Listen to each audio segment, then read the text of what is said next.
Bahagiakanlah orang tuamu, jadikanlah orang tuamu raja, maka kau akan jadi raja.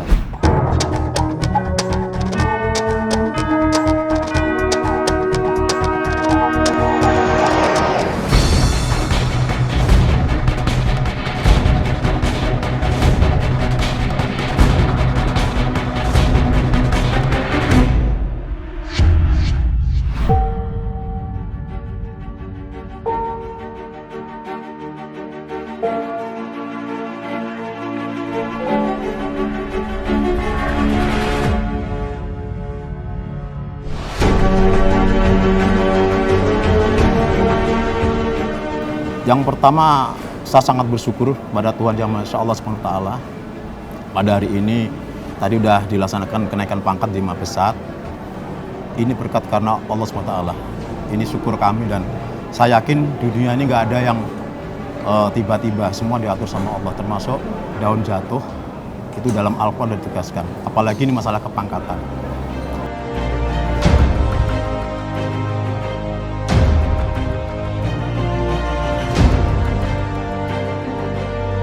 Nah, saya selaku asisten operasi harus tahu kemampuan prajurit saya sebelum kita menyampaikan masalah kegiatan tempur dan lain-lainnya. Dan ini sangat penting sekali.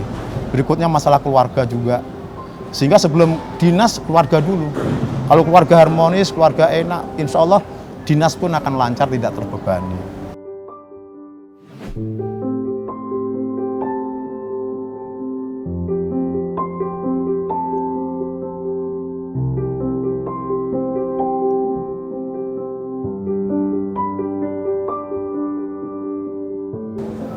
Sampai hari ini saya pelajari, saya rasakan sendiri, saya belajar dari banyak pemimpin yang sukses.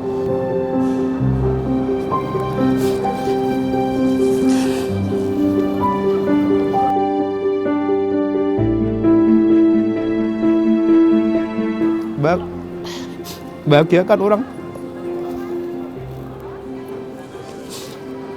Bahagiakan orang tuamu, khususnya ibumu.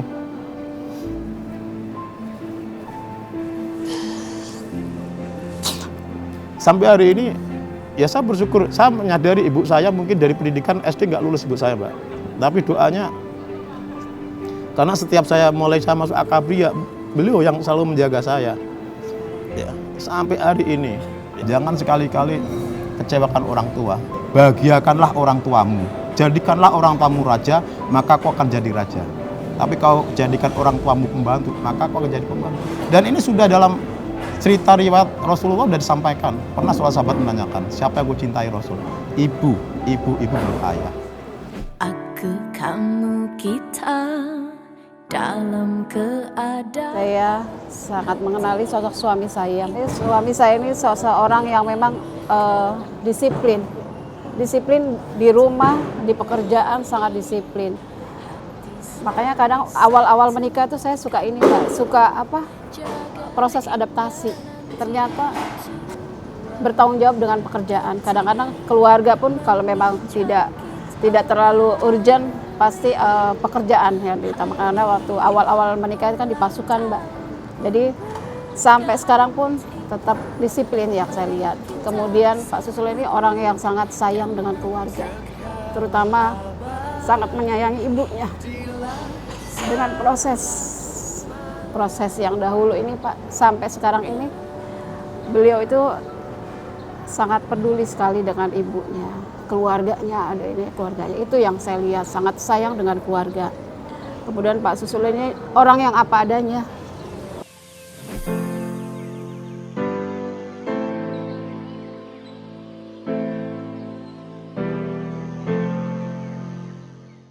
Saya dibesarkan di suatu daerah di perbatasan Jawa Tengah dengan Jawa Timur.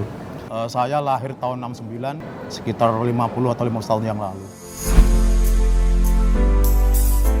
Waktu SMA kelas 3 ini, saya sempat merenung. Dengan lihat kondisi keluarga saya jujur saya nggak mungkin saya kuliah, karena saya tidak membebani orang tua saya. Nah, saat itu saya punya teman saya ini dulu SMA Kudus tidak naik, ingin pindah di SMA yang bisa menerima. Masuklah di SMA Negeri Lasem, waktu itu masih Negeri Lasem. Sekarang kan SMA Negeri 1 Lasem tuh nggak tahu salah. Nah, teman saya ini satu bangku sama saya. Begitu mau lulusan, tiba-tiba saya diajak, dipanggil satu bangku, dikasih belangko, saya nggak tahu itu. Tiba, Sus, ayo nemani saya masuk Akabrin. Nah, tahun 89 itu kan media kan nggak ada, malah koran pun nggak ini. Saya nggak tahu itu Akabri apa, terus yang tahu di saya itu ya Marinir dulu kan, karena dekat Surabaya kan. Terus saya tanya, Akabri itu gimana? Akabri itu seperti ini, dikasih foto, ini sekolah pemimpin Letnan Duan. Terus ada fotonya yang baru tahu bahwa itu foto PDH Taruna pakai chevron coklat itu. Saya lihat, ini foto polisi ini. Enggak, ini sekolah Akabri, ini kakak saya, sekarang tim pelarin. Mengikuti orang tua, tapi kalau nggak ngaji ini diajar sama bapak dulu. Dulu ya, ayah saya keras. Kalau saya nggak ngaji, ya. Kalau dulu kan ngaji kan kita ke langgar itu. Wah, itu harus asar terus. Bapak tuh Sampai wajib diajar, anak-anak semua itu. Semua anak. Sampai hari ini saya masih ingat guru ngaji saya, almarhum Pak Salim dulu. Di Terongannya Bu ya. Iya. Makanya saya kalau cerita Ibu.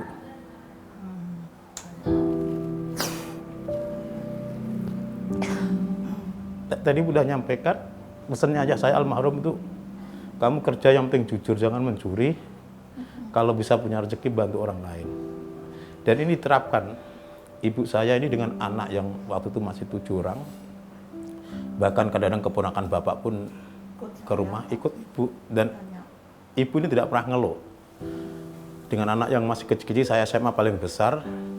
Saat itu pernah saya mengalami, makanya saya sering cerita kepada anak-anak saya, ponakan, sekarang udah enak. Dulu kami merasakan bagaimana makan nasi jagung, tidak hanya makan aja. Bagaimana deplok jagung, kalau orang Jawa itu deplok Bu ya. Jadi terus menanak nasi, akhirnya sarapan dulu telur itu 1 sama tepung Bu ya. Jadi saya sering ngalah kan adik saya masih kecil-kecil. Sehingga kadang-kadang ya saya sebagai anak laki-laki pertama, saat itu ya sekolah kadang-kadang masuk, kadang-kadang enggak. Ibu saya tidak tahu untuk ingin membantu saya kepada ibu orang tua saya. Kadang-kadang di daerah saya itu kan daerah Binangun itu kan ada truk yang berhenti itu, ikut saya sama anak-anak situ untuk mencuci mobil. Kadang-kadang malam karena rumah dulu perhutani kecil seperti sekarang kan Pak kan 2 kamar itu. Bayangkan 7 anak dengan 2 kamar. Jadi kadang-kadang saya mengalah. Jadi Ini ya Pak baik. Sama orang tua yang nggak berani kok. Jadi saya mengalah karena anak ibu kan 7 orang, saya anak laki-laki pertama. Adik saya kecil-kecil, jadi 1 kamar tuh 5 orang di bawah. Kita unik ya ini pembelajaran masalah sedekah. Tahun 2016 saya jadi Danrinda 4 di Ponorogo. Saya mendapat undangan surat untuk memberikan ceramah tentang wawasan kebangsaan. Jadi begitu saya memberikan pelajaran ceramah masalah wawasan kebangsaan, saya akan tanya satu-satu sama. Jadi mereka anak-anak ini kumpulan anak-anak hebat. Jadi sekolah gratis. Jadi se-Jawa Tengah diambil yang bagus-bagus. Dan banyak anak yatim, anak orang nggak punya, disekolahkan di situ, diasramakan. Begitu saya tanya, di sini yang anak yatim berapa orang? Ada kurang lebih ya 30 orang itu lah. Terus yang ditinggal ibunya setelah lahir angkat tangan 2 tahun. Ada 1 orang, tinggal 1 orang ini. Usia berapa pada saat ibu meninggal? Usia 2 tahun. Bapak pada saat masih di kandungan. Terus sekarang sama nenek. Ini cerita bagaimana hebatnya sedekah. Terus anaknya saya tanya, Adik, apa yang Adik inginkan untuk membahagiakan nenekmu yang sekarang? Siap, Pak Komandan, saya dikutus sama nenek saya jualan. Oh jualan, terus kamu ingin bantu apa? Kalau ada rezeki saya ingin bantu untuk kasih modal. Udah gini, sama. Adik punya keinginan, saya juga punya keinginan. Hari ini adik ingin membantu neneknya untuk berikan modal untuk jualan. Saya juga. Saya ingin bagaimana merasakan berangkatan ibu saya berangkat haji. Ayo kita sama-sama. Terus saya sampaikan pada guru, kan kita kalau mengajar atau ini kan ada honor itu kan. Nah, Dek, ini ada rezeki. Saya nggak lihat ada honor nanti ini. Pak, tolong honor saya nanti ngajar kasihkan sama Dek ini. Kita sama-sama doain ya Dek ya. Saya minta bantuan, semoga ibu saya berangkat. Nah, ini ada sedikit modal untuk nenek. Selesai, saya kasihkan ini, saya pulang, itu sekitar jam 11. Di perjalanan jam 11.15 saya ditelepon dari Dispintalan. Bang, ini ada kursi kosong. Bulan depan ibu abang berangkat haji. Labbaik Allahumma labbaik. Labbaik Allahumma labbaik. Labbaik. Ya Allah, apakah ini jawaban yang sudah diberikan oleh Allah?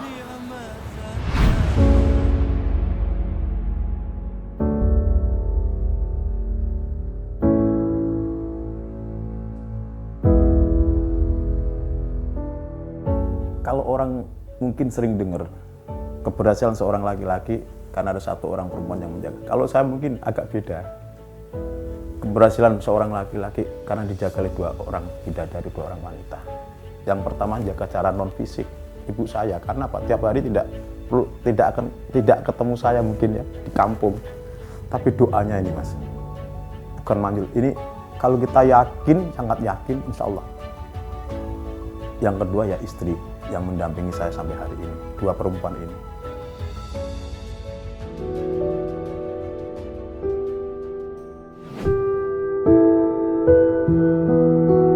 Orang yang mau maju adalah orang yang mau evaluasi dan mau menerima saran masukan.